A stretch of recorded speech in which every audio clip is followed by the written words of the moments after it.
L'opération Leskina. En date du 19 et 20 mars, elle a réuni près de 50 joueurs en prenant place au fort de la Tête de l'Ours. Un fort construit entre 1875 et 1877 qui accueille souvent des parties d'airsoft. Plus de 3000 hommes ont été mobilisés lors de la construction, dont une bonne partie venue d'Italie. La pratique de l'airsoft permet la réhabilitation de ce fort au travers les différents événements. L'airsoft est une simulation de manœuvre d'infanterie, mêlant communication et déplacement tactique autour de scénarios.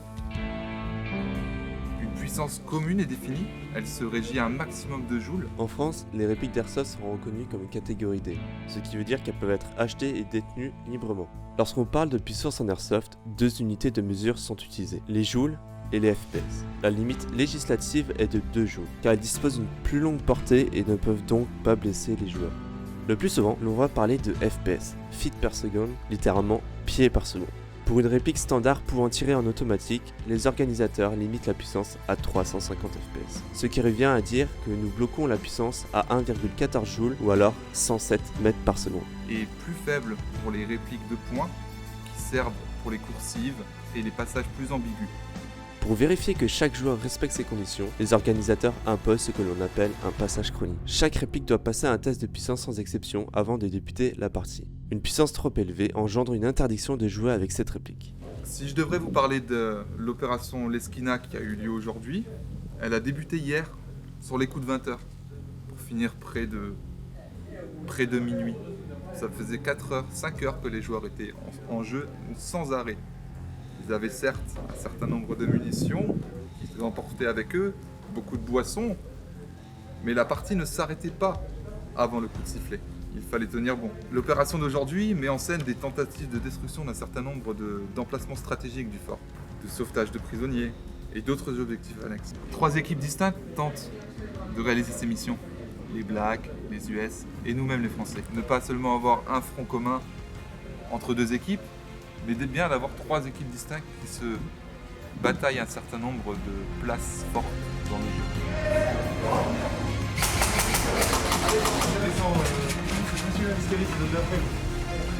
C'est l'autre d'après. Non, c'est l'autre d'après. Sinon, on va descendre par l'escalier.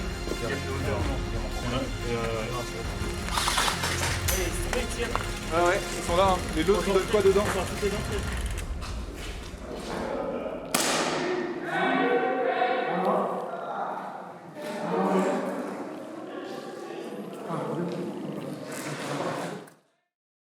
Nous disposons tous de bandages nous permettant de symboliser l'endroit où nous avons été touchés. Mes 2 membres me permettent de penser moi-même ma blessure.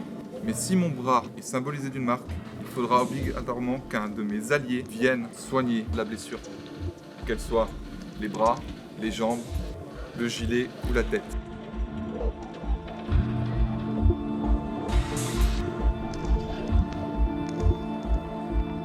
Pourquoi est-ce que j'organise moi-même les parties? Car je suis un grand passionné. J'ai eu l'occasion de voyager dans de nombreux endroits à travers tout le quart nord-est de la France. Mais il m'est arrivé des sensations de rester sur ma faim ou de me dire que des choses auraient pu être amenées différemment. Et c'est ce qui m'a emmené à vouloir partager mes propres émotions à travers mes scénarios. Pourquoi choisir ce fort maintenant? Disons que le fort de la Tête de l'Ours, c'est avant tout l'histoire. C'est l'état de conservation du fort, des multiples possibilités que celui-ci nous offre.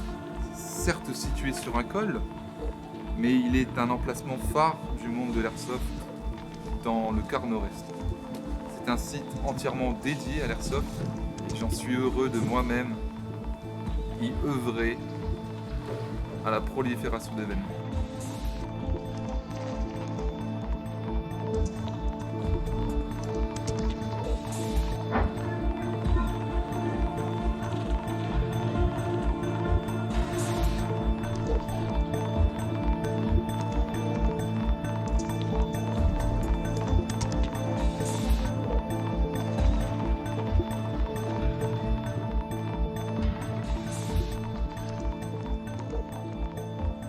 Le fort de la Tête de l'Ours est situé à la limite des départements des Vosges et de la Haute-Saône. Grâce à son emplacement stratégique du Grand Est, on y retrouve souvent des joueurs venant de toute la région, mais aussi des étrangers, des Suisses, des Allemands, des Portugais ou d'autres nationalités souvent représentées. L'organisation d'événements dans ce lieu est un choc des cultures et des nations. Lors de l'opération Leskina, des Suisses, des Allemands, des Portugais, des Roumains et des Français venant d'autres régions et départements ont fait le déplacement pour venir jouer. J'ai été invité par des amis qui m'ont permis de venir avec eux car ils disposaient de matériel supplémentaire. Je n'avais rien, je ne connaissais pas, mais je leur ai fait totalement confiance. Ils m'ont dit qu'ils me prendraient tout en charge. Et j'ai clairement passé une journée incroyable avec des gens incroyables issus de tout milieu, autant des anciens militaires que des médecins, que des jeunes, à travers les rencontres des différentes associations qui m'ont permis d'évoluer moi et mes camarades dans un domaine qui est encore très récent. Et c'est vraiment quelque chose qui m'a tout de suite accroché. C'est la 5e année que je suis établi dans ce milieu. La première partie que nous avons organisée, c'est lors de notre premier anniversaire. On avait un groupe d'une 30aine de joueurs, qui est malheureusement dissous aujourd'hui, mais on en garde tous de très bons souvenirs. Nous voulions fêter cet anniversaire. Et donc on a réservé un terrain, invité 40 de nos amis et passé une journée incroyable.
Allez, t'avances, t'avances, t'avances.